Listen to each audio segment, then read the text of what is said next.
Assalamualaikum warahmatullahi wabarakatuh. Alhamdulillahirobbilalamin wabihi nasta'in ala umuri dunya waddin. Wassalatu wassalamu ala asrofil anbiya wal mursalin sayyidina Maulana Muhammad wa ala alihi washabihi ajmain amma ba'd. Yang terhormat untuk Abi Hanif Hamida selaku pengasuh pondok pesantren Suprata Maribat Fida dan jajaran pengurus serta aduan guru dan guru mata pelajaran biologi yaitu Miss ini serta teman-teman yang saya cinta dan saya sayang. Perkenalkan, nama saya Amuran Halma, saya dari kelas 11 FA Pondok Fida. Di sini saya akan menjelaskan tentang transportasi zat melalui membran zat. Yang pertama itu kita membahas tentang difusi. Difusi itu adalah difusi itu adalah aliran konsentrasi yang mengikuti aliran perbedaan untuk mengikuti perbedaan konsentrasi tersebut. Kayak ada yang konsentrasinya tinggi menjadi konsentrasinya rendah. Dan difusi itu tidak memiliki energi. Proses ini tidak memerlukan energi. Nah, difusi itu sendiri adalah molekul yang berdifusi itu tuh gerak acak partikel. Jadi kayak tidak searah. Cara syarat difusi itu yang pertama ukurannya kecil, terus larut di air dan di lemak, dan partikel molekulnya itu sangat-sangat sederhana.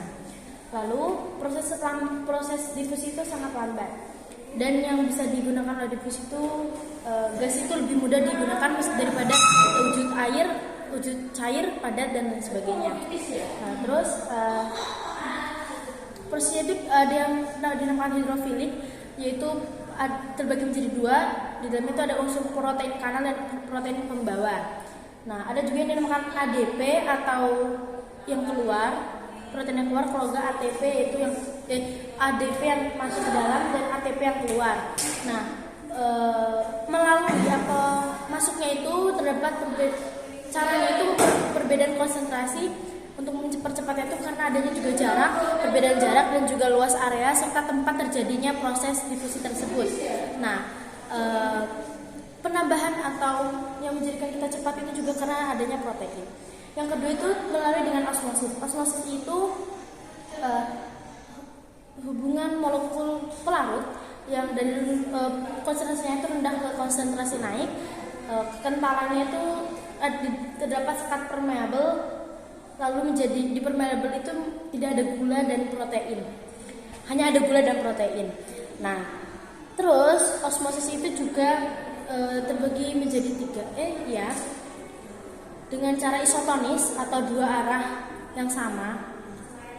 Jadi kayak ada yang keluar dan ada yang masuk secara bergantian, dan ada yang fotonis yang masuk doang ke dalam membran yang menjadikan membran tersendiri bengkak dan lama kemudian itu pecah. Dan juga hipertonis yang keluar doang yang dinamakan plasmolisis, itu tuh yang kemudian si tengahnya itu menjadi menyusut karena adanya tekanan turgor di dalamnya. Oke. Yang ketiga itu adalah transfer aktif. Transfer aktif itu adalah bisa disebut pompa ATP yang pindah dengan energi atau metabolik dari konsentrasi rendah ke konsentrasi naik untuk mengangkut ion-ion yang pembawa yang disebut karit. Nah, dampaknya atau selanjutnya itu dapat mengangkut molekul yang zatnya itu ditimbun di dalam sel. Angkut molekulnya itu lawan perbedaan antara konsentrasi tinggi dan rendah dan muatan tersebut yang di dalamnya. Contohnya kayak Na+ itu tuh keluar dari epitel usus halus, sedangkan kalsium plus Na+ itu keluar dari epitel usus halus, kalau kalsium plus itu masuk kepada epitel usus halus. Nah, selanjutnya yang terakhir itu ada eksositosis dan endositosis. Eksositosis itu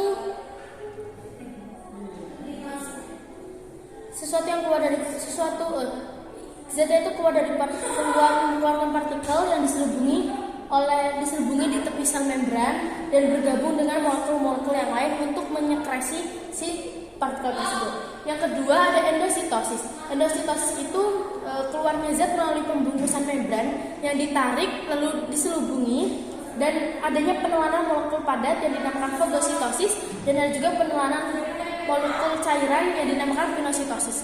Oke, sekian dari saya, kurang lebih mohon maaf. Semoga bermanfaat. Wabillahi taufiq wal hidayah. Wassalamualaikum warahmatullahi wabarakatuh.